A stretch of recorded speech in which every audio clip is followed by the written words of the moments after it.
Thank God, സ്തോത്രം. അറിയുമല്ലോ, രതീഷാണ് ക്രൈസ്തവ ഫാമിലിയിൽ നിന്ന്. നിങ്ങളെ ഏറെ നിരാശപ്പെടുത്തിയിട്ടുള്ള, വേദനിപ്പിച്ചിട്ടുള്ള, സങ്കടപ്പെടുത്തിയിട്ടുള്ള ഒത്തിരി പലരോടും ചോദിച്ചിട്ട് ഉത്തരം കിട്ടാത്തൊരു വിഷയത്തെക്കുറിച്ചാണ് ഇന്ന് പകലിൽ ദൈവകൃപയിൽ ആശ്രയിച്ച് അല്പമായി നാം ധ്യാനിക്കുവാനായി പോകുന്നത്. അല്ല, ദൈവത്തിൻ്റെ പരിശുദ്ധാത്മാവ് ആ വിഷയത്തിന് നിങ്ങൾക്ക് ഉത്തരം തരുവാൻ പോകുന്നു. ഒരു ചോദ്യത്തോടെ തുടങ്ങട്ടെ. ദൈവം നിങ്ങളോട് നിങ്ങൾക്ക് വേണ്ടി ചെയ്തു തരാമെന്ന് പറഞ്ഞ കാര്യങ്ങൾ ഇല്ലേ? നിങ്ങളുടെ ജീവിതത്തിൽ നിങ്ങൾക്ക് വേണ്ടി ചെയ്തു തരാമെന്ന് പറഞ്ഞ, അല്ലെങ്കിൽ നിങ്ങളുടെ ജീവിതത്തിൽ ചെയ്യുവാൻ പോകുന്നു എന്ന് പറഞ്ഞ, ഇതാണ് ചോദ്യമെങ്കിൽ നിങ്ങൾ സന്തോഷത്തോടെ പറയും, ദൈവദാസനെ, അയ്യോ ഒത്തിരി കാര്യങ്ങൾ ദൈവം എന്നോട് പറഞ്ഞിട്ടുണ്ട്, എനിക്ക് ചെയ്തു തരാമെന്ന്. ഇതാ ഞാനത് ചെയ്യാൻ പോകുന്നു എന്ന് ഇങ്ങനെ ഒത്തിരി കാര്യങ്ങൾ പറഞ്ഞിട്ടുണ്ട്. എക്സൈറ്റഡ് ആവാൻ വരട്ടെ, ചോദ്യം തീർന്നിട്ടില്ല. ഈ പറഞ്ഞ എത്ര കാര്യങ്ങൾ നിങ്ങൾക്ക് ദൈവം ചെയ്തു തന്നിട്ടുണ്ട്? അല്ലെങ്കിൽ ദൈവത്തിൽ നിന്ന് കേട്ട എത്ര കാര്യങ്ങൾ ഭക്തൻ എന്ന നിലയിൽ നിങ്ങൾക്ക് പ്രാപിച്ചെടുക്കുവാൻ കഴിഞ്ഞിട്ടുണ്ട്? മുഖം പാടും, ശബ്ദമിടറും, ഉത്തരത്തിന് വേണ്ടി തപ്പിത്തടയും. കാരണം ഒത്തിരി കേട്ടിട്ടുണ്ട്, ഇത്തിരി പോലും കിട്ടിയിട്ടില്ല. സത്യമല്ലേ? ഒരുപാട് കാര്യങ്ങൾ ദൈവം പറഞ്ഞിട്ടില്ല. അതും എന്തെങ്കിലും ആപ്പ കാര്യമല്ല കർത്താവ് പറഞ്ഞേ, നമ്മുടെ ജീവിതത്തിൻ്റെ ഗതിയെ മാറ്റിവിടുന്ന കാര്യങ്ങളാ കർത്താവ് പറഞ്ഞേ, അല്ലേ? ആ രാജ്യത്ത് നിനക്കൊരു ജോലി തരും. അങ്ങനെ ഒരു ജോലി പഠിച്ചു കഴിഞ്ഞ് നിൽക്കുമ്പോൾ കർത്താവ് പറഞ്ഞതാ, അങ്ങനെ ഒരു ജോലി തരും. എന്നിട്ട് തന്നോ? തന്നെങ്കിൽ നീ മെസ്സേജിൻ്റെ മുമ്പേ ഇരിക്കൂ? ഇല്ല, തന്നില്ല.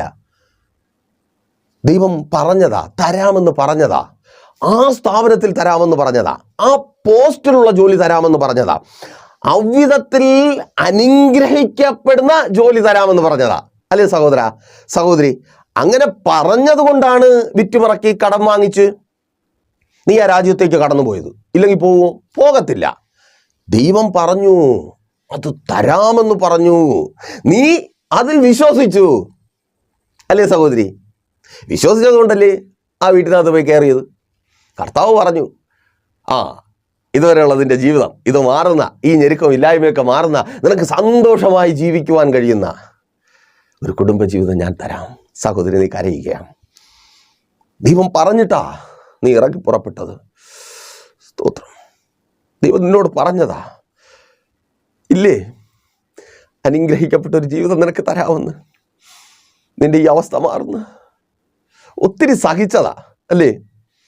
അതിൻ്റെ ഫലമായിട്ട് നല്ലത് ദൈവം തരാമെന്ന് പറഞ്ഞപ്പോൾ സന്തോഷത്തോടെ ഇറങ്ങിയതാ. പക്ഷേ സഹിച്ചതിലും വലിയ കഷ്ടത, കണ്ണുനീര് കുടിച്ച് പലപ്പോഴും മരണം പോലും പ്രതീക്ഷിച്ച് നീ ആയിരിക്കുക.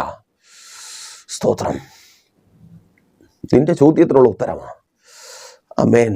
കർത്താവ് പറഞ്ഞതാ, അനുഗ്രഹിക്കപ്പെട്ടൊരു കുടുംബം, ഒരുമിച്ച് സന്തോഷമായി. അതാ കർത്താവ് പറഞ്ഞത്. പക്ഷേ ഇന്ന് ഒരുമിച്ചാണോ? മീൻസ് കർത്താവ് പറഞ്ഞത് സംഭവിച്ചോ? ഇല്ല.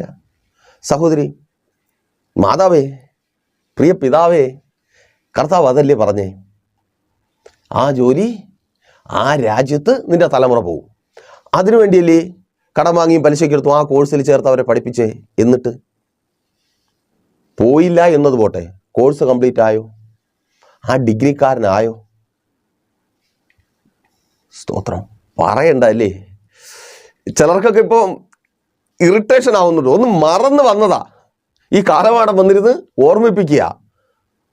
ഓർമ്മിപ്പിക്കുന്നുണ്ടെങ്കിൽ ഒന്നും തീർന്നിട്ടില്ല. സ്തോത്രം. നീ പറയുന്നുണ്ട് നിന്റെ മക്കളുടെ ജീവിതത്തിൽ എല്ലാം തീർന്നു, ദൈവം പറഞ്ഞത് നടന്നില്ല, നീ ആഗ്രഹിച്ചത് നടന്നില്ല, അവർ പോയ വഴി ഒന്നും ആയില്ല, ഒന്നും തീർന്നിട്ടില്ല. സ്തോത്രം. ഇന്ന് ചിലതിൻ്റെ തുടക്കമാ. ആമേൻ. ആ ട്രീറ്റ്മെൻറ്റ് കഴിഞ്ഞ് ഇറങ്ങിയപ്പോൾ കർത്താവ് പറഞ്ഞില്ലേ ഇനി ഒന്നും പേടിക്കേണ്ടെന്ന്. എന്നിട്ട് ശുശ്രൂഷക പലതും വിട്ട് കർത്താവിൻ്റെ വേലയ്ക്ക് വേണ്ടി ഇറങ്ങിയപ്പോൾ കർത്താവ് പറഞ്ഞില്ലേ ഇനി നീ എൻ്റെ മകനാ, ഞാൻ നിനക്ക് വേണ്ടത്. അയ്യോ, തിന്ന സഹിച്ച് ഒന്നും തന്നില്ലെങ്കിലും വേണ്ട, കർത്താവിന് വേണ്ടി പ്രയോജനപ്പെടുവാൻ പോലും കഴിയാതെ, അല്ലേ?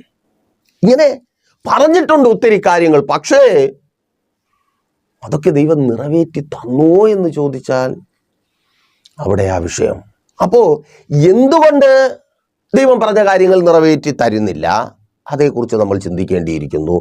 2, എങ്ങനെയാണ് ദൈവം ഈ കാര്യങ്ങൾ നമ്മോട് സംസാരിക്കുന്നത്, അതും വ്യക്തമായി മനസ്സിലാക്കണം. ഇല്ലെങ്കിൽ നമ്മൾ ചിന്തിക്കും, പലരും ചിന്തിക്കുന്നത് പോലെ ദൈവമൊന്നും ആയിരിക്കത്തില്ല, അല്ല പേക്കിനാവും കണ്ടായിരിക്കും, അങ്ങനെ ചിന്തിച്ചു കളയും, ഇല്ലേ? അപ്പോൾ ഈ 2 കാര്യങ്ങൾ വളരെ പ്രാധാന്യം അർഹിക്കുന്നതാണ്. ഇതറിയണം. ഒപ്പം തന്നെ നിങ്ങൾ കേട്ട കാര്യങ്ങൾ, നിങ്ങളുടെ ജീവിതത്തിൽ ദൈവം ചെയ്യാമെന്ന് പറഞ്ഞ കാര്യങ്ങൾ, അതൊക്കെ നിവർത്തിയാകുമോ, അതിനൊക്കെ അല്ലേ? അപ്പോൾ അതേക്കുറിച്ചാണ് വളരെ പ്രാർത്ഥനയോടെ പ്രതീക്ഷയോടെ ഒപ്പം വന്നാട്ടെ. പ്രാർത്ഥന എന്തായിരിക്കണം? കർത്താവേ, ഞാൻ കേട്ടത് അങ്ങിൽ നിന്നാണ്. അതെ സഹോദര സഹോദരി, എന്നെ കേൾക്കുന്നത് വിശ്വാസികളാ. Thank God. ലോക മനുഷ്യരോടല്ല ഞാനിത് പറയുന്നത്, വിശ്വാസിയോടാ. നീ ഇത് കേട്ടിട്ടുണ്ടെങ്കിൽ അത് നിന്നോട് പറഞ്ഞത് ദൈവമാണ്. ആ ദൈവം പറഞ്ഞത് വെറും വാക്കായി പോകത്തില്ല. അങ്ങനെയെങ്കിൽ സ്തോത്രം, അത് നിവർത്തിക്കുവാൻ പോകുക. നീ ദൈവത്തിൽ നിന്ന് കേട്ടത്, സ്തോത്രം, യേശുവിൻ നാമത്തിൽ അത് നിന്റെ ജീവിതത്തിൽ അങ്ങനെ തന്നെ സംഭവിക്കുവാൻ പോകുക. എന്താണോ കർത്താവ് നിന്നോട് പറഞ്ഞത്, അതേ, നിന്റെ തൊഴിൽ മേഖലയെക്കുറിച്ച്, നിന്റെ കുടുംബ ജീവിതത്തെക്കുറിച്ച്, മാതാവേ പിതാവേ, നിന്റെ മക്കളെക്കുറിച്ച്, നിന്റെ ആരോഗ്യത്തെക്കുറിച്ച്, നിന്റെ ആത്മീയ ഭൗതിക ജീവിതത്തെക്കുറിച്ച്, നിന്റെ ആ കാൽവെപ്പിനെ കുറിച്ച് എന്താണോ കർത്താവ് പറഞ്ഞത് അതങ്ങനെ തന്നെ സംഭവിക്കുവാൻ പോകുക. പ്രാർത്ഥിക്കുക, കർത്താവേ അതങ്ങനെ തന്നെ സംഭവിക്കണമേ. ഞാൻ അങ്ങിൽ നിന്ന് കേട്ട, താങ്ക് ഗോഡ്, ഞാൻ അങ്ങിൽ നിന്ന് കേട്ട ഒരു വാക്ക് പോലും വെറും വാക്കായി പോകുവാൻ അനുവദിക്കരുത്. അതങ്ങനെ തന്നെ സംഭവിക്കണമേ. പ്രാർത്ഥനയോട് ഒപ്പം വലിയ വിശ്വാസത്തോടെ, മീൻസ് വലിയ വിശ്വാസം നിങ്ങൾക്ക് ആവശ്യം. കാരണം നിങ്ങൾ കേട്ടതൊന്നും ചെറിയ കാര്യങ്ങളല്ല. അയ്യോ, കേട്ടത് എന്തെങ്കിലും ചെറിയ കാര്യങ്ങളാണോ? അല്ല, കേട്ടതൊന്നും ചെറിയ കാര്യങ്ങളല്ല, വലിയ കാര്യങ്ങളാണ്. അതുകൊണ്ട് വലിയ വിശ്വാസം ആവശ്യം തന്നെ. അപ്പോൾ തുടങ്ങിയാലോ? 2 വർഷങ്ങൾക്ക് മുമ്പ് ഒരു സഹോദരി പ്രൈസർ ഫാമിലിയിലേക്ക് തൻ്റെ പ്രാർത്ഥനാ വിഷയം അറിയിക്കുവാൻ വിളിക്കുകയുണ്ടായി. സഹോദരി പറഞ്ഞത് ഇങ്ങനെയാണ്: ദൈവദാസനെ, എൻ്റെ 20ാമത്തെ വയസ്സിൽ ഞാൻ വ്യക്തമായി ഓർക്കുന്നു, ഞാൻ ദൈവസന്നിധിയിൽ പ്രാർത്ഥനയോടെ ആയിരിക്കുമ്പോൾ ദൈവത്തിൻ്റെ പരിശുദ്ധാത്മാവ് എന്നോട് ഇടപെട്ടു. ഒരു ദർശനത്തിൽ എന്നോട് ദൈവം സംസാരിച്ചു. ഞാൻ സന്തോഷത്തോടെ ചോദിച്ചു. അങ്ങനെയുള്ളവരോട് സംസാരിക്കുവാൻ എനിക്കിഷ്ടമാണ്. ദൈവത്തിൻ്റെ ശബ്ദം കേട്ടവരോട്, ദർശനങ്ങളെ കാണുന്നവരോട്. ഏറെ ചിലരുണ്ട് പല പൊട്ടത്തനങ്ങളും വല്ലവനും വിളിച്ചു പറയുന്നത് കേട്ട് തർക്കിക്കാനായിട്ട് ഇങ്ങോട്ട് വിളിക്കും. ആ ചാനലിൽ അങ്ങനെ പറഞ്ഞല്ലോ, ഈ ചാനലിൽ അങ്ങനെ പറഞ്ഞല്ലോ, അവരങ്ങനെ പറഞ്ഞല്ലോ, മറ്റേ ബ്രദർ അങ്ങനെയാണോ, മറിച്ച ബ്രദർ അങ്ങനെയാണോ? നിങ്ങൾക്ക് വേറെ വേലയില്ലേ പ്രിയപ്പെട്ടവരെ? വല്ലവരും പറയുന്നത് കേട്ട് നിങ്ങൾ ആരാന്ന് നിങ്ങൾ ആദ്യം മനസ്സിലാക്കുക. സ്തോത്രം. എന്നിട്ട് ദൈവസന്നിധിയിൽ നിന്ന് പ്രാർത്ഥിക്കുക. നിങ്ങളുടെ ജീവിതത്തിൽ എന്തെങ്കിലും മാറ്റം ഉണ്ടാകണമെങ്കിൽ വല്ലവരെയും നോക്കി, ആ ബ്രദർ അങ്ങനെയാണോ, അവർ വിമാനത്താവളത്തിൽ ഇറങ്ങി നിൽക്കുമ്പോൾ അങ്ങനെയാണോ, അതവരെ ഭാര്യയും മക്കളും നോക്കിയോളൂ. വിമാനത്താവളത്തിൽ അവർ ഇറങ്ങി നിൽക്കുമ്പോൾ എങ്ങനെയാണെന്ന്, വീട്ടിലോട്ടല്ലേ പോകുന്നത്? നിങ്ങളുടെ ഭർത്താവ് എങ്ങനെയാണ് വരുന്നത് അത് നോക്ക്. എന്തിനാ വല്ലവരുടെ കാര്യം നോക്കി നിങ്ങളുടെ നല്ല ജീവിതത്തെ നഷ്ടപ്പെടുത്തി കളയുന്നേ? ആമേൻ. ഈ സങ്കടം കൊണ്ട് പറയുന്നതാ. കുറേ പേര് വിളിക്കുന്നതിന് ഇത് പറയാൻ വേണ്ടിയിട്ടാ, ഇത് കേൾക്കാൻ വേണ്ടി നമ്മളിവിടെ കൊതിച്ചിരിക്കും പോലെ. നമുക്കത് കേൾക്കാനൊന്നും താല്പര്യമൊന്നുമില്ല. എനിക്ക് ദൈവത്തിൻ്റെ ശബ്ദം കേൾക്കണം. ദൈവത്തെ അറിയാൻ ആഗ്രഹിക്കുന്ന, ദൈവത്തിൽ നിന്ന് പ്രാപിക്കുവാൻ കൊതിക്കുന്നവരുമായി സംസാരിക്കണം. അതിൽ തന്നെ ദൈവശബ്ദം കേട്ടവരോട് സംസാരിക്കുമ്പോൾ അതൊരു ഭയങ്കര സന്തോഷമാണ്. അപ്പോൾ സന്തോഷത്തോടെ ആ സഹോദരിയുടെ തുടർന്നുള്ള സംഭാഷണത്തിനായി ഞാൻ കാതോർത്തു. ആ സഹോദരി പറഞ്ഞു, ദൈവദാസനെ, ദൈവം എന്നോട് പറഞ്ഞു 20ാമത്തെ വയസ്സിൽ എനിക്കൊരു സർക്കാർ ജോലി നൽകുമെന്നും എൻ്റെ കുടുംബത്തിൽ ആർക്കുമില്ല. എനിക്ക് ഭയങ്കര സന്തോഷമായി ദൈവദാസനെ. ഇന്ന് 34 വയസ്സായി. 2 വർഷം മുമ്പ് വിളിക്കുന്ന സമയത്ത് ആ സഹോദരി പറയും, എനിക്ക് 34 വയസ്സായി, ഇതുവരെ ശബ്ദമൊക്കെ അങ്ങ് ഇടറി. എന്നോട് ദൈവം പറഞ്ഞ കാര്യം ഞാൻ പലരോടും പറഞ്ഞപ്പോ കളിയാക്കിയവർ ഇപ്പോഴും ഈ 14 വർഷത്തിന് പുറവും കളിയാക്കിക്കൊണ്ടിരിക്കുക. തുണിക്കടയിൽ പോയിട്ട് വരുമ്പോൾ, സ്തോത്രം, ഒരു ടെക്സ്റ്റൈൽസിലാ വിളിക്കുന്ന സമയത്ത് ആ സഹോദരി ജോലി ചെയ്യുന്നേ, സർക്കാർ ജോലിക്കാരി വരുന്നു എന്ന് പറഞ്ഞ് കളിയാക്കിയ ഒരു നാട്ടിൻപുറത്തിലെ സഹോദരിയാ. സ്തോത്രം. സഹോദരി കളിയാക്കിലേറുന്നുണ്ടല്ലേ? ദൈവം പറഞ്ഞ കാര്യം മറ്റുള്ളവരോട് പറഞ്ഞ് കർത്താവ് അത് ചെയ്യാൻ പോകുന്നു എന്ന് സന്തോഷിച്ച് അന്ന് കളിയാക്കിയപ്പോൾ ഒന്നും തോന്നിയില്ല. ദൈവം അത് ചെയ്യുമ്പോൾ അപ്പോൾ കാണാം ഇവരൊക്കെ ലജ്ജിച്ച് തലകുനിക്കുന്നത്. പക്ഷേ ദൈവം അത് ചെയ്തില്ല. അല്ലേ സഹോദരി, സഹോദര? ദൈവം അത് ചെയ്തില്ല. നിന്നയാ, പലരുടെ മുഖത്ത് തന്നെ നോക്കാൻ മടിയാ. ആ സഹോദരി സങ്കടത്തോടെ പറയുക, ദൈവദാസനെ കളിയാക്കൽ മാത്രം മിച്ചം, ദൈവം തന്നില്ല ദൈവദാസനെ. എനിക്ക് വല്ലാത്ത സങ്കടം വന്നു. കർത്താവേ, നീ സംസാരിച്ചു, എന്നിട്ടും എന്തേ നീ കൊടുക്കാത്ത? 20ാമത്തെ വയസ്സിൽ കൊടുക്കാമെന്ന് പറഞ്ഞതാ, 34 വയസ്സായി. എന്നോട് ദൈവത്തിന്റെ പരിശുദ്ധാത്മാവ് ആ സമയം സംസാരിച്ചു. എന്നോട് പറയാ, എടാ മോനെ, ഞാൻ ആരോടാ ജോലി കൊടുക്കാമെന്ന് പറഞ്ഞേ? ഞാൻ പറഞ്ഞു, കർത്താവേ, ആ സഹോദരിക്ക്. അത് ഞാനല്ലേടാ പറഞ്ഞേ? ഞാൻ പറഞ്ഞു, അതേ കർത്താവേ, എനിക്ക് അവളോട് പറയാൻ അറിയാമെങ്കിൽ നാട്ടുകാരോട് പറയണമെങ്കിൽ എനിക്ക് പറയുവാൻ അറിയത്തില്ലേ? എന്താ ഞാൻ മറന്നുപോയെന്ന് വിചാരിച്ചു? ഞാൻ ചോദിച്ചു, എന്താ കർത്താവേ ഇങ്ങനെ? അത് തന്നെ, ഞാൻ അവളോടല്ലേ പറഞ്ഞേ. അവളെന്തിനാ അത് നാട്ടുകാരോട് പറഞ്ഞേ? അവളെന്തിനാ അത് നാട്ടുകാരോട് പറഞ്ഞേ? നിങ്ങളോട് ദൈവം പറഞ്ഞ കാര്യം അല്ലേ? നിങ്ങളോട് ദൈവം പറഞ്ഞ കാര്യം, നിങ്ങളുടെ ജീവിതത്തിൽ ചെയ്തു തരാമെന്ന് പറഞ്ഞ കാര്യം, നിങ്ങളുടെ തലമുറകൾക്ക് വേണ്ടി ചെയ്തു തരാമെന്ന് പറഞ്ഞ കാര്യം, നിങ്ങളുടെ ഭാവിയിലേക്ക് വേണ്ടി ചെയ്തു തരാമെന്ന് പറഞ്ഞ കാര്യം നിങ്ങളോട് പറഞ്ഞ ദൈവത്തിന് അറിയത്തില്ലേ നാട്ടുകാരോട് പറയണമെങ്കിൽ? അങ്ങനെ ദൈവം പറഞ്ഞിട്ടില്ലെങ്കിൽ പിന്നെ എന്തിനാ നിങ്ങൾ പറഞ്ഞേ?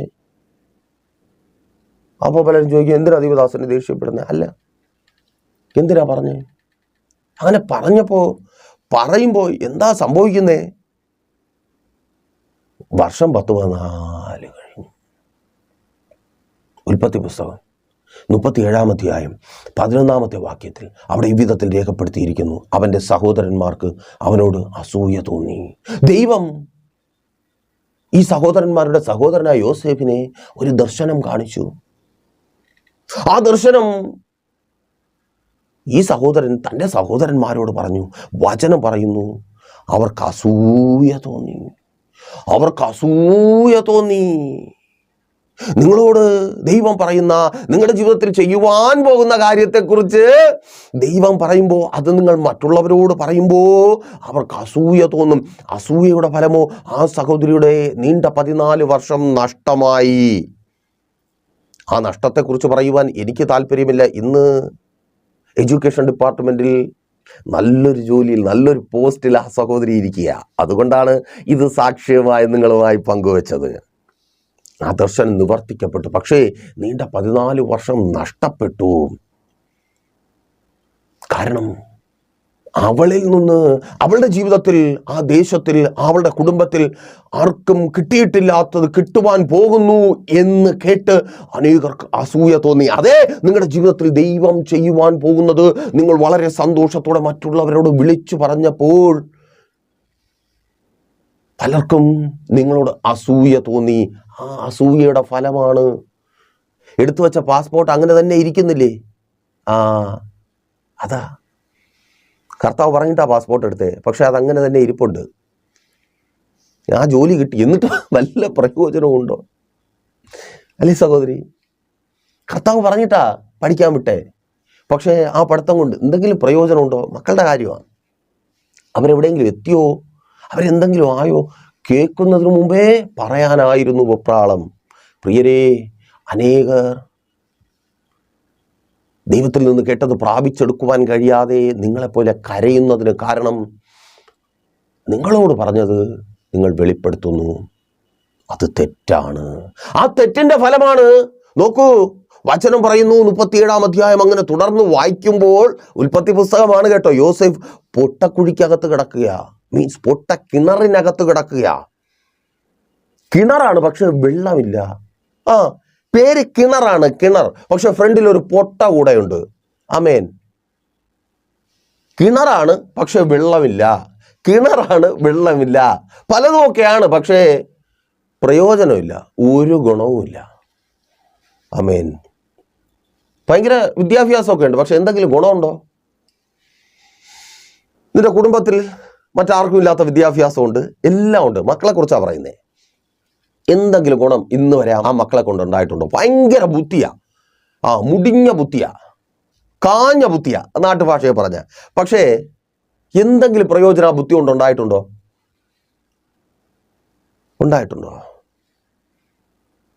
നല്ല ഭർത്താവാ, നല്ല ഭാര്യ, പക്ഷേ സന്തോഷമായിട്ട് ജീവിക്കാൻ പറ്റിയിട്ടുണ്ടോ? നല്ലതാ, ആ നല്ലത് സന്തോഷത്തോടെ അനുഭവിച്ച് ജീവിക്കുവാൻ കഴിഞ്ഞിട്ടുണ്ടോ? ഇല്ല. പൊട്ടക്കിണറ്റിന്റെ അനുഭവമാണ്. ഓ താങ്ക് ഗോഡ്. അവിടെ നിന്നെടുത്ത് വിൽക്കപ്പെട്ട അനുഭവമാ. പലരുടെയും കരങ്ങളിലെ വിൽപ്പന ചരക്കായി, അടിമയായി മാറിയിരിക്കുന്നു. നിന്റെ മക്കൾ, നിന്റെ ഭർത്താവ്, നിന്റെ ഭാര്യ, നിന്റെ പ്രിയപ്പെട്ടവർ, നിന്റെ നന്മകൾ, നിന്റെ അനുഗ്രഹങ്ങൾ പലരാലും പിടിക്കപ്പെട്ടിരിക്കുന്നു, അടിമയായി മാറിയിരിക്കുന്നു. മീൻസ് നിനക്കനുഭവിക്കുവാൻ കഴിയുന്നില്ല, നീ പലതിനും അടിമയായി മാറിയിരിക്കുന്നു. ദർശനമുള്ള നീയാ. അത് തന്നെ. എന്തൊക്കെയാ കർത്താവ് നിന്റെ ജീവിതത്തെക്കുറിച്ച്, നിന്നെക്കുറിച്ച് പറഞ്ഞ? ഇന്ന് നീ പലതിനും അടിമയായിരിക്കുന്നു. രോഗത്തിന് അടിമയായിരിക്കുന്നു, കടത്തിന് അടിമയായിരിക്കുന്നു. സ്തോത്രം. ഓ താങ്ക് ഗോഡ്. യേശുവിൻ നാമത്തിൽ ആ അടിമത്വത്തെ കർത്താവ് എന്ന് പൊട്ടിക്കുക. വിശ്വസിക്കുവാൻ തയ്യാറാണോ? ഓ താങ്ക് ഗോഡ്. യേശുവിൻ നാമത്തിൽ അതങ്ങനെ സംഭവിക്കുന്ന കൃപയ്ക്കായി ആമേൻ. ആ അടിമത്വത്തെ, ആ രോഗത്തിന്റെ അടിമത്വത്തെ, ആ കടത്തിന്റെ അടിമത്വത്തിന്റെ, അപമാനത്തിന്റെ, നിന്ദയുടെ, തലകുനിയത്തിന്റെ, പരാജയത്തിന്റെ അടിമത്വത്തെ കർത്താവ് തകർക്കുകയാ. ഓ ഷാറാഥേനി ഷന്ധൂർഗര യേശുവിൻ നാമത്തിൽ ആമേൻ. സ്തോത്രം. അപ്പോൾ അടിമയായി മാറുന്നു. ഇവിടെ ഒരു കാര്യം കൂടെ പറഞ്ഞ് മുമ്പോട്ട് പോകാം, അല്ലെങ്കിൽ മെസ്സേജ് പൂർണ്ണമാകത്തില്ല. ദൈവം എങ്ങനെയാണ് നിങ്ങളോട് താൻ ചെയ്യുവാൻ പോകുന്ന കാര്യങ്ങളെക്കുറിച്ച് പറഞ്ഞിട്ടുള്ളത്? പലരോടും വചനത്തിലൂടെ ആയിരിക്കും സംസാരിച്ചിട്ടുണ്ടായിരിക്കുക, മറ്റു പലരോടും പ്രവാചകന്മാരിലൂടെ അവർ സംസാരിച്ചിട്ടുണ്ടായിരിക്കുക. ഇനിയും ഏറ്റവും അധികം നിങ്ങൾക്ക് വിശ്വാസ്യമാകുന്ന മറ്റൊരു രീതിയിൽ കർത്താവ് സംസാരിക്കും. ആരോട് സംസാരിച്ചതുപോലെ? യോസേഫിനോട് സംസാരിച്ചതുപോലെ, ദർശനത്തിലൂടെ. എന്താണ് ദർശനം? ഭക്തൻ കാണുന്ന സ്വപ്നം. ദൈവം അവൻ്റെ ജീവിതത്തിൽ ചെയ്യുവാൻ പോകുന്ന കാര്യത്തെക്കുറിച്ച് ഭക്തന് വെളിപ്പെടുത്തി കൊടുക്കുന്നതാണ് ദർശനം, ഭക്തന്റെ സ്വപ്നം. ലോകമനുഷ്യന്റെ സ്വപ്നമല്ല കേട്ടോ. ലോകമനുഷ്യന്റെ സ്വപ്നം അയ്യോ പറയണ്ട, അതല്ല. ദർശനം നിന്റെ ജീവിതത്തിൽ ദൈവം ചെയ്യുവാൻ പോകുന്നതിനെ കുറിച്ച് ദൈവം വെളിപ്പെടുത്തി തരുന്നത്. അത് ഒരുപക്ഷെ നീ ആഗ്രഹിച്ചു കാത്തിരിക്കുന്ന അത് തന്നെ ആയിരിക്കാം. നിന്റെ ഹൃദയത്തിലെ ആഗ്രഹം തന്നെ ആയിരിക്കാം. നല്ല ജോലി, നല്ല കുടുംബം, നല്ല അനുഗ്രഹിക്കപ്പെട്ട മക്കൾ, ശുശ്രൂഷാ ജീവിതം, നന്മകൾ, അനുഗ്രഹിക്കപ്പെട്ട ഭവനം, അല്ലേ? അതുകൂടെ പറഞ്ഞിട്ട് പോട്ടെ. കർത്താവ് പറഞ്ഞു കേട്ട് ബേസ്മെൻറ്റും കെട്ടിയിട്ടിരിക്കുക. ആ വീടിൻ്റെ പണിക്കൊരു പൂർത്തീകരണം ഉണ്ടാകാൻ പോവുക. യെസ്, യേശുവിൻ നാമത്തിൽ. അതെ ദൂത നിന്നോട് ഏറ്റെടുത്ത് പ്രാർത്ഥിക്കുക. ആ ഭവനത്തിൻ്റെ പണി പൂർത്തീകരിക്കപ്പെടുക. ആ നിന്ന മാർഗം യേശുവിൻ നാമത്തിൽ അതങ്ങനെ സംഭവിക്കുന്ന കൃപയ്ക്കായി. അപ്പോൾ ഇനി ദൈവ കൃപ തോന്നി ചെയ്യുവാൻ പോകുന്ന കാര്യങ്ങളെക്കുറിച്ച് നിങ്ങൾക്ക് മുന്നമേ വെളിപ്പെടുത്തി തരും.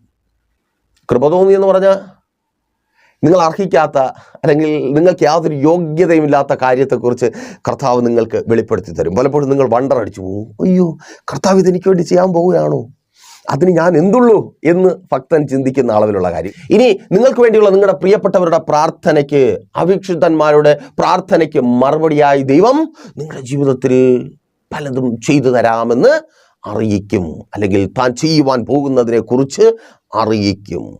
പലരുടെയും ജീവിതത്തിൽ അവിധത്തിൽ പലതും ദൈവം ചെയ്തിട്ടുണ്ട്. അത് കണ്ടിട്ട് പലരും ചിന്തിച്ചു, ഓ ഞങ്ങളെന്തോ ആണ്. അല്ല, പലരുടെയും പ്രാർത്ഥന, അവിക്ഷിതന്മാരുടെ പ്രാർത്ഥന, ഓ താങ്ക് ഗോഡ് യേശുവിൻ നാമത്തിൽ. പ്രൈസർ ഫാമിലിക്ക് ഉറപ്പുണ്ട്. പ്രൈസർ ഫാമിലിയിലേക്ക് വിളിച്ച് പ്രാർത്ഥന വിഷയം അറിയിച്ച് ഞങ്ങൾക്കൊപ്പമായിരിക്കുന്ന ഓരോരുത്തരും അവർ ആഗ്രഹിക്കാത്തത് അവർ സംസാരിക്കുമ്പോൾ ദൈവത്തിൻ്റെ പരിശുദ്ധാത്മാവ് ഞങ്ങളോട് ഇടപെടുന്ന ചില കാര്യങ്ങളുണ്ട് അവരുടെ ജീവിതത്തിൽ ഉണ്ടാകുമെന്ന്. അവരുടെ അടുത്ത് അത് കർത്താവ് പറഞ്ഞാൽ പോലും വിശ്വസിക്കത്തില്ല. ആ കാര്യങ്ങൾക്ക് വേണ്ടി ഞങ്ങൾ ഇടതടവില്ലാതെ പ്രാർത്ഥിച്ചു കൊണ്ടേയിരിക്കും. അങ്ങനെയുള്ള വിഷയങ്ങൾ അവരുടെ ജീവിതത്തിൽ സംഭവിക്കുമ്പോൾ അവർ വിചാരിക്കും, അയ്യോ ഞങ്ങളുടെ മിടുക്ക. അല്ല, ഒത്തിരി പേരുടെ പ്രാർത്ഥന, നിങ്ങളുടെ പ്രിയപ്പെട്ടവരുടെ പ്രാർത്ഥന, അവിക്ഷിതന്മാരുടെ പ്രാർത്ഥന. തിരിച്ചറിയാതെ പോകരുതേ. വെറുതെ ഒന്നും കിട്ടത്തില്ല. കിട്ടിയിട്ടുണ്ടെങ്കിൽ പിന്നിലൊരു പ്രാർത്ഥനയുണ്ട്, ദൈവത്തിൻ്റെ കൃപയുണ്ട്. ഓ താങ്ക് ഗോഡ് യേശുവിൻ നാമത്തിൽ. അതുകൊണ്ട് കിട്ടുന്നത് കൊണ്ട് ദൈവസന്നിധിയിൽ നിന്ന് ഓടുവാൻ ശ്രമിക്കരുത്. വിശ്വാസത്തോടെ ഉറച്ചു നിൽക്കുക. ദൈവത്തിൻ്റെ സന്നിധിയിൽ വിശ്വസ്തയോടെ നിൽക്കുക. കർത്താവ് വലിയ കാര്യങ്ങൾ നിങ്ങളുടെ ജീവിതത്തിൽ ഉണ്ടാകണമെന്നാണ് ആഗ്രഹിക്കുന്നത്. ചെറിയ കാര്യങ്ങളല്ല, വലിയ കാര്യങ്ങൾ. ആ വലിയ കാര്യങ്ങളിലേക്ക് എത്തിച്ചേരണമെങ്കിൽ ഈ ചെറിയ കാര്യങ്ങളിൽ വിശ്വസ്തത അത്യാവശ്യം. അപ്പോൾ എങ്ങനെയാണ് ഈ ദർശനങ്ങൾ കാണുന്നത്, അതേക്കുറിച്ച് കൂടെ പറഞ്ഞ് പിന്നെ നമുക്ക് വേഗത്തിൽ നമ്മുടെ ചിന്തയിലേക്ക് പ്രവേശിക്കാം. ഒന്ന്, ഒരു തിരശ്ശീലയിൽ എന്ന പോലെ, മീൻസ് ഒരു സിനിമ കാണുന്നത് പോലെ നമ്മുടെ ജീവിതത്തിൽ ദൈവം ചെയ്തു തരുവാൻ പോകുന്ന കാര്യങ്ങൾ നമ്മൾ കാണും, നേരത്തെ കാണും. അപ്പോൾ നിങ്ങളിൽ പലരും ചോദിക്കും, ദേവദാസനെ ചുമ്മായിരുന്നു അങ്ങ് പറയല്ലേ, വചനമുണ്ടോ? വചനമുണ്ട്. നോക്കി അപ്പോസ്തലപ്രവൃത്തികളുടെ പുസ്തകം 9-ാം അധ്യായം 12-ാമത്തെ വാക്യത്തിൽ സർവ്വശക്തനായ ദൈവം അനന്യാസിനോട് പറയുന്നു, അനന്യാസേ, നോക്കട്ടടാ, ശൗൽ എന്ന് പറയുന്ന ഒരുത്തനെ ദമസ്കോസിന്റെ പടിവാതിൽക്കൽ വെച്ച് ഞാൻ അവനെ തൊട്ടു, അവൻ വീണപ്പോൾ അവന്റെ കണ്ണിന്റെ ഫിലമെന്റ് അടിച്ചുപോയി. അപ്പോൾ ഞാൻ അവനൊരു ദർശനം കൊടുത്തു. അനന്യാസ് എന്ന് പറയുന്ന ഒരുത്തൻ വന്ന് നിന്റെ തലമേൽ കൈവച്ചു പ്രാർത്ഥിക്കും, അപ്പോൾ അടിച്ചുപോയ ഫിലമെന്റ് നേരെയാകും, വീണ്ടും നീ കാണുവാൻ തുടങ്ങും, വീണ്ടും നീ കാഴ്ചയുള്ള ലോകത്തിലേക്ക് പ്രവേശിക്കും. അഭിക്ഷിതന്മാർ നിങ്ങൾക്ക് വേണ്ടി പ്രാർത്ഥിക്കുമ്പോൾ അഭിഷേകമുള്ളവർ, ദൈവത്തിന്റെ ശബ്ദം കേൾക്കുന്നവർ. എൻ്റെ പൊന്നേ, ഒത്തിരി പേര് ഇപ്പോഴും പറഞ്ഞുകൊണ്ടിരിക്കുക, ദൈവത്തെ ആരും ഒരു നാളും കണ്ടിട്ടില്ല. ഒരു പോയിന്റ് കൂടെ പറഞ്ഞാൽ അത് നിങ്ങൾക്ക് മനസ്സിലാവുള്ളൂ. അങ്ങനെയുള്ളവരുടെ ഇടയിൽ അവർ പറയുന്നതും കേട്ട് വെറുതെ നിങ്ങളുടെ ജീവിതം പാഴാക്കി കളയരുതേ. ഭക്തൻ കാണും. ആമേൻ. തിയോളജിസ്റ്റുകൾ കാണത്തില്ല, ഭക്തൻ കാണും. അപ്പോൾ നോക്കിയേ, ശൗല് കാണുക, കണ്ടില്ല, പക്ഷേ ശൗല് കാണുക. അനന്യാസ് വരും, എൻ്റെ തലമേൽ കൈവച്ച് പ്രാർത്ഥിക്കും, വീണ്ടും എൻ്റെ ജീവിതത്തിൽ കണ്ണുകൾക്ക് വെളിച്ചമുണ്ടാകും, ഞാൻ വെളിച്ചമുള്ള ഒരു ജീവിതത്തിലേക്ക് പ്രവേശിക്കും, ഞാൻ മാനസാന്തരപ്പെട്ട് കർത്താവിന് വേണ്ടി ജീവിക്കും. തീരുമാനമെടുക്ക്, ഞാനിനി കർത്താവിന് വേണ്ടി ജീവിക്കും.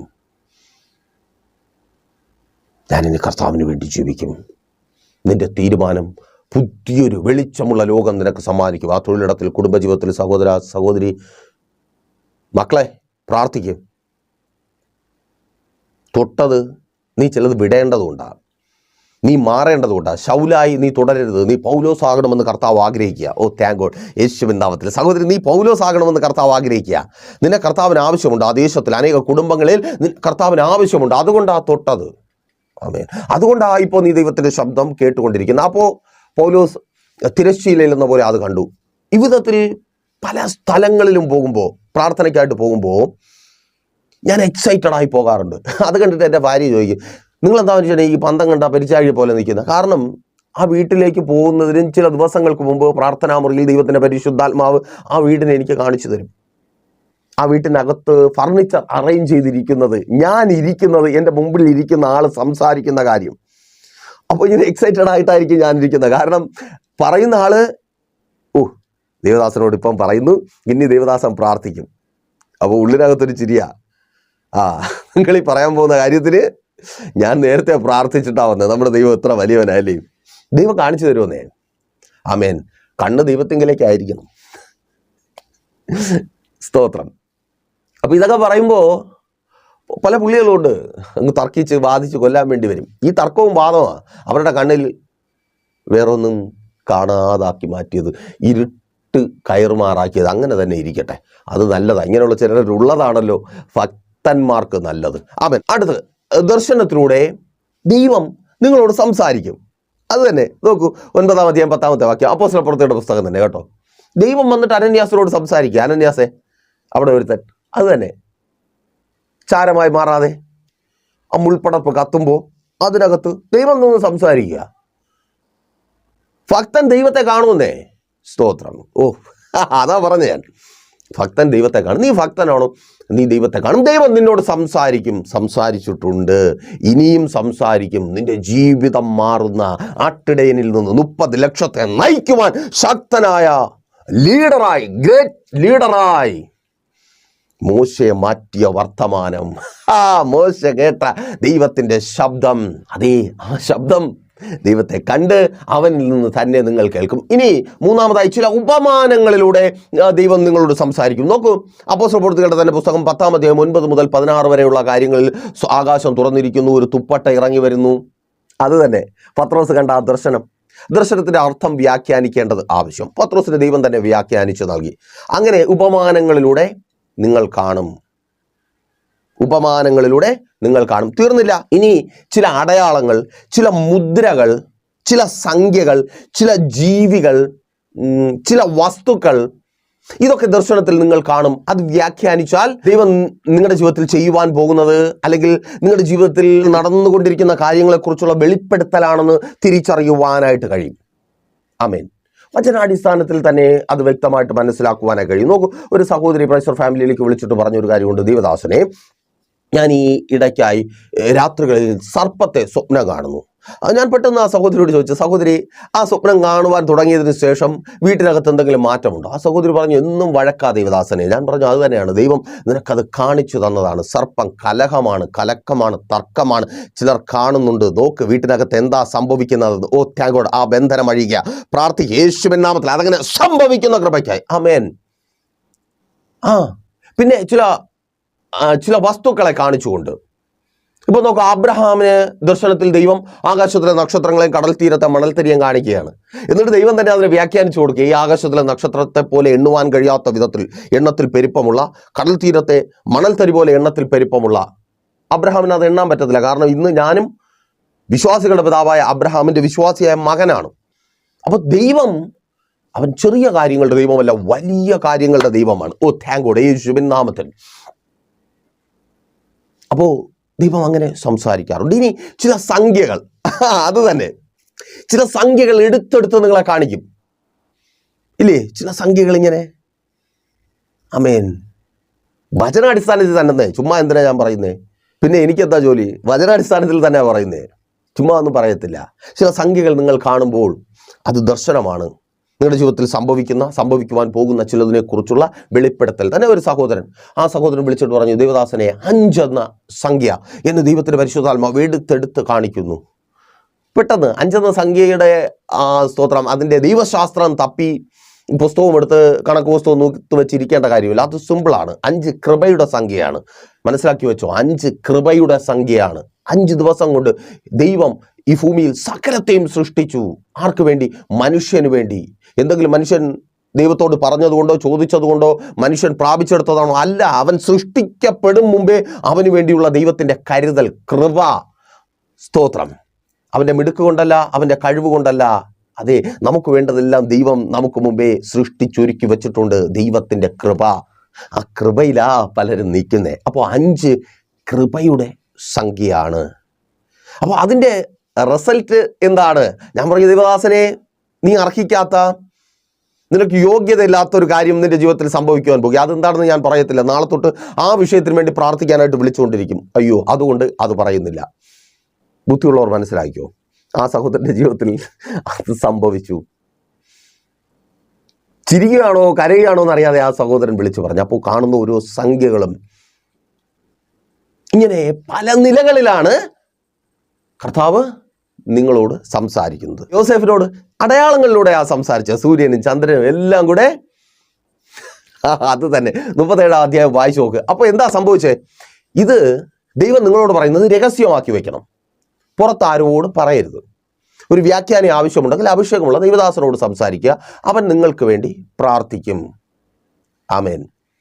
ഇതിലെന്താ സംഭവം? ഈ അസൂയ വരാനുള്ള കാരണം എന്താണെന്ന് അറിയാമോ?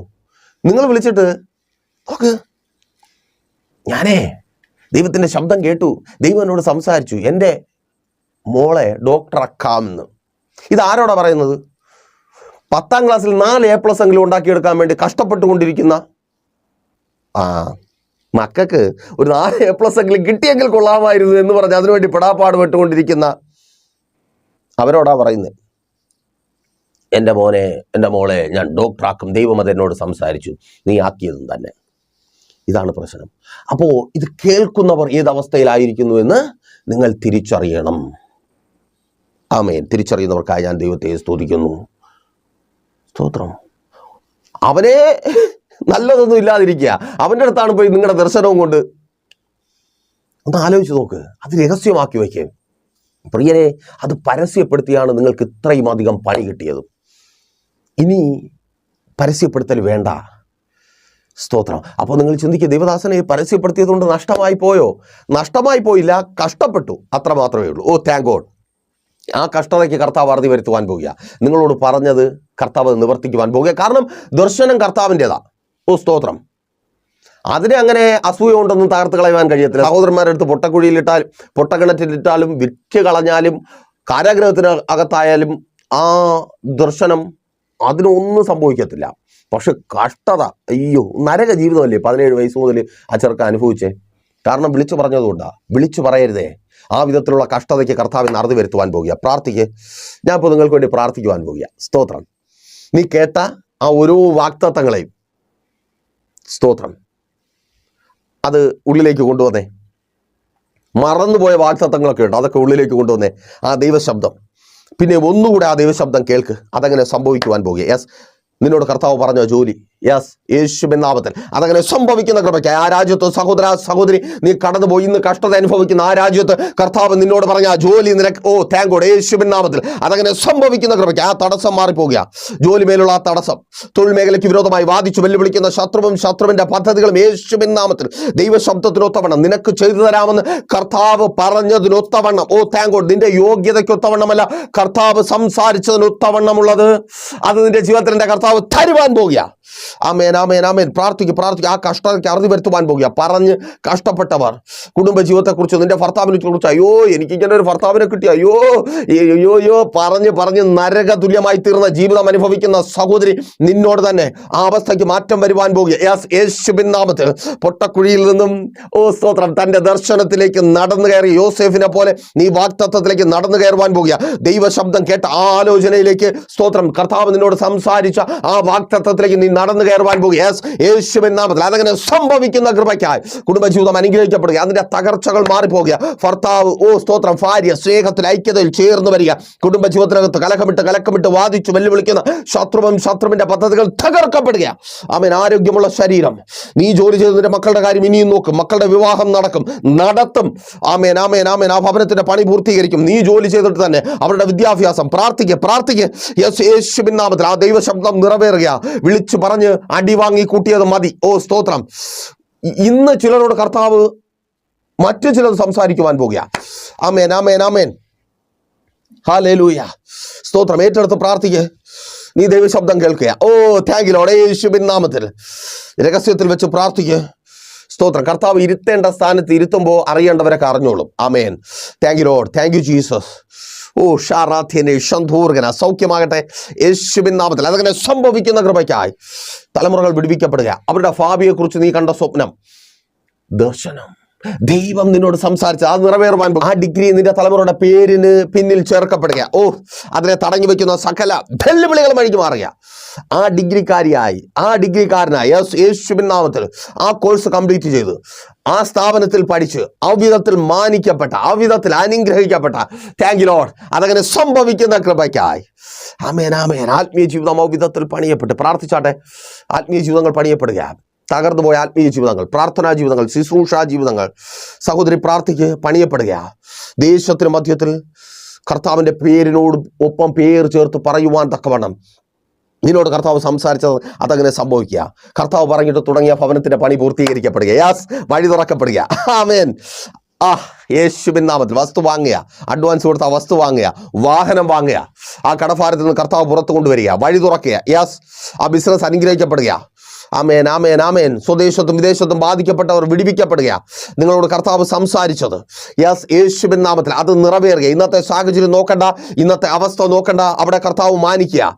ഓ യെസ്, അതങ്ങനെ സംഭവിക്കുന്ന കൃപയ്ക്കായി പിതാവിന്റെ പുത്രന്റെ പരിശുദ്ധാത്മാവിന്റെ നാമത്തിൽ ഈ ജനത്തെ അടിയൻ അനുഗ്രഹിച്ചു പ്രാർത്ഥിക്കുന്നു. ഇനി ഇവർ പറഞ്ഞല്ല, ഇവരുടെ ജീവിതത്തിൽ അങ്ങ് ചെയ്യുന്നത് കണ്ട് അങ്ങയുടെ പ്രവൃത്തി അറിയുവാൻ തക്കവണ്ണം സ്വർഗം ഇവരുടെ ജീവിതത്തെ അങ്ങ് മാനിക്കുന്ന കൃപയ്ക്കായി സ്തുതിക്കുന്നു. യേശുവിൻ നാമത്തിൽ തന്നെ ആമേൻ. അപ്പോൾ മറക്കണ്ട, ദൈവം നിങ്ങളോട് പറയുന്നത് ലോകത്തിൽ എല്ലാവരോട് പറയുവാനും ദൈവത്തിന് കഴിയും. അവൻ പറഞ്ഞിട്ടില്ലെങ്കിൽ നിങ്ങളായിട്ട് പറയുവാൻ നിൽക്കണ്ട. നിങ്ങളോട് ദൈവം പറഞ്ഞത് നിങ്ങളിൽ തന്നെ ഇരിക്കട്ടെ. ഇനി നിങ്ങൾക്കത് മനസ്സിലാകുന്നില്ലെങ്കിൽ കോണ്ടാക്ട് ചെയ്യ്. എന്താണ് ദൈവം നിങ്ങളോട് സംസാരിക്കുന്നതെന്ന് ഞങ്ങൾ വെളിപ്പെടുത്തി തരും. ആ വിഷയത്തിന് വേണ്ടി പ്രാർത്ഥിക്കും. ഞങ്ങളുടെ പ്രാർത്ഥന നിങ്ങൾക്കൊപ്പമുണ്ട്. നിങ്ങളുടെ വിഷയങ്ങളുമായി ധൈര്യമായി നിങ്ങൾക്ക് പ്രൈസർ ഫാമിലിയിലേക്ക് കടന്നു വരാം, നമുക്ക് ഒരുമിച്ച് പ്രാർത്ഥിക്കാം. കർത്താവ് അത്ഭുതം പ്രവർത്തിക്കും. മെസ്സേജുകൾ അനുഗ്രഹമാകുന്നുവെങ്കിൽ നിങ്ങൾ അറിയുന്ന ഒത്തിരി പേരിലേക്ക് മെസ്സേജുകൾ ഷെയർ ചെയ്യുക. കാരണം ദൈവശബ്ദം കേൾക്കുന്നതും കേൾപ്പിക്കുന്നതും അത് വ്യാഖ്യാനിക്കേണ്ടതും ഈ കാലഘട്ടത്തിൻ്റെ ആവശ്യമാണ്. അതിൽ പങ്കാളികളാകുവാൻ കർത്താവ് നിങ്ങൾക്കും അവസരമൊരുക്കട്ടെ. പ്രൈസർ ഫാമിലിയുടെ ഉപവാസവും ഓൺലൈൻ മധ്യസ്ഥ പ്രാർത്ഥനയും എല്ലാ വെള്ളിയാഴ്ചയും 11 മണി മുതൽ ലൈവ് സ്ട്രീം ചെയ്യുന്നുണ്ട്. പ്രൈസർ ഫാമിലി ഗ്ലോബൽ എന്ന നമ്മുടെ യൂട്യൂബ് ചാനലിൽ ജോയിൻ ചെയ്യുക. ലൈവായി സഭ നിങ്ങൾക്ക് വേണ്ടി പ്രാർത്ഥിക്കും. കടന്നു വരുവാൻ കഴിയുന്നവർ കടന്നു വരിക. എല്ലാ ഞായറാഴ്ചയും കൃത്യം 10 മണി മുതൽ വിശുദ്ധ സഭാരാധന ലൈവ് സ്ട്രീം ചെയ്യും. ജോയിൻ ചെയ്യുക. നിങ്ങളൊരു ആരാധനയ്ക്ക് കടന്നു പോകുവാൻ കഴിയാത്ത അവസ്ഥയിലാണെങ്കിൽ, ജോയിൻ ചെയ്യുവാൻ കഴിയുന്നില്ല, ലിങ്ക് ലഭിക്കുന്നില്ല എങ്കിൽ വാട്സപ്പിൽ കോൺടാക്ട് ചെയ്യുക. ലിങ്ക് നിങ്ങൾക്ക് ലഭിക്കുന്നതാണ്. നിങ്ങളൊരു ആലയത്തിൽ കടന്നു പോകാത്ത ഒരു വ്യക്തിയാണെങ്കിൽ തീർച്ചയായും നിങ്ങൾക്ക് പ്രൈസർ ഫാമിലിയിലേക്ക് സ്വാഗതം. അപ്പോൾ പ്രൈസർ ഫാമിലി എപ്പോഴും നിങ്ങൾക്കൊപ്പമുണ്ട്. ആ കാണുന്ന സംഖ്യകൾ, അതിന് പിന്നിൽ കർത്താവിൻ്റെ ചില വെളിപ്പെടുത്തലുകളുണ്ട്. നിങ്ങൾക്ക് വേണ്ടി ചെയ്യുവാൻ പോകുന്നതിനെക്കുറിച്ച്, നിങ്ങളുടെ ജീവിതത്തിൽ സംഭവിക്കുന്നതിനെക്കുറിച്ച്. ആ കാണുന്ന ജന്തുക്കൾ, ജീവജാലങ്ങൾ, വചനാടിസ്ഥാനത്തിൽ തന്നെ അതിന് ഉത്തരമുണ്ട്. ഉത്തരം പറയുവാൻ ദൈവകൃപയാൽ ഞങ്ങൾക്ക് കഴിയും, നിങ്ങൾക്ക് വേണ്ടി. അപ്പോൾ നിങ്ങളുടെ വിലയേറിയ അഭിപ്രായങ്ങളും നിർദ്ദേശങ്ങളും ഞങ്ങളെ അറിയിക്കുക. നാളെ പകലും ദൈവം വെച്ചാൽ നമ്മളിപ്പോൾ ഒരുമിച്ചായിരുന്നു കേട്ടനുഗ്രഹം പ്രാപിച്ച പ്രൈസർ ഫാമിലിയുടെ പ്രഭാതമന്നെ എന്ന പ്രതിദിന വചന സന്ദേശത്തിനൊപ്പം നമ്മൾ ഒരുമിച്ച് തന്നെ ആയിരിക്കും. അതുവരേക്കും പ്രിയരെ, have a nice day. Praiser family global മിനിസ്ട്രിയുടെ വിശുദ്ധ സഭാരാധന എല്ലാ ഞായറാഴ്ചയും രാവിലെ 10 മണി മുതലും എല്ലാ വെള്ളിയാഴ്ചകളിലും ഉപവാസവും ഓൺലൈൻ മധ്യസ്ഥ പ്രാർത്ഥനയും രാവിലെ 11 മണി മുതലും ഞങ്ങൾ നിങ്ങൾക്കായി ലൈവിൽ പ്രാർത്ഥിക്കുന്നു. നിങ്ങളുടെ പ്രാർത്ഥനാ വിഷയങ്ങൾ കമന്റ് ചെയ്യുക. പ്രൈസർ ഫാമിലി ഗ്ലോബൽ എന്ന നമ്മുടെ യൂട്യൂബ് ചാനലിലൂടെ നിങ്ങൾ ലോകത്തിന്റെ ഏത് ഭാഗത്തായിരുന്നാലും ഞങ്ങൾക്കൊപ്പം ചേർന്ന് പ്രാർത്ഥിക്കുവാനും ആരാധിക്കുവാനും അവസരമുണ്ട്. നേരിട്ട് ആരാധനയിൽ പങ്കെടുക്കുവാനും വിടുതൽ പ്രാപിക്കുവാനും ആഗ്രഹിക്കുന്നവർ ഞായറാഴ്ച രാവിലെ കാർഷിക കോളേജിനടുത്ത് കാക്കാമുല ചാമ്പവിളയിലെ പ്രൈസർ ഫാമിലി വർഷിപ്പ് സെന്ററിലേക്കും നിങ്ങളുടേതായ ഒരു വിഷയത്തിനു വേണ്ടി പ്രാർത്ഥിക്കുവാനും കൗൺസിലിംഗിനുമായി സ്ക്രീനിൽ കാണുന്ന നമ്പറിൽ കോൺടാക്ട് ചെയ്യുക. നിങ്ങൾക്കും ഈ പ്രോഗ്രാം സ്പോൺസർ ചെയ്യുവാനും കർത്താവായ യേശുക്രിസ്തുവിന്റെ സുവിശേഷം അനേകരിലേക്ക് എത്തിക്കുവാനും അവസരമുണ്ട്. പ്രാർത്ഥനയോടെ വിളിക്കുക. ആമേൻ.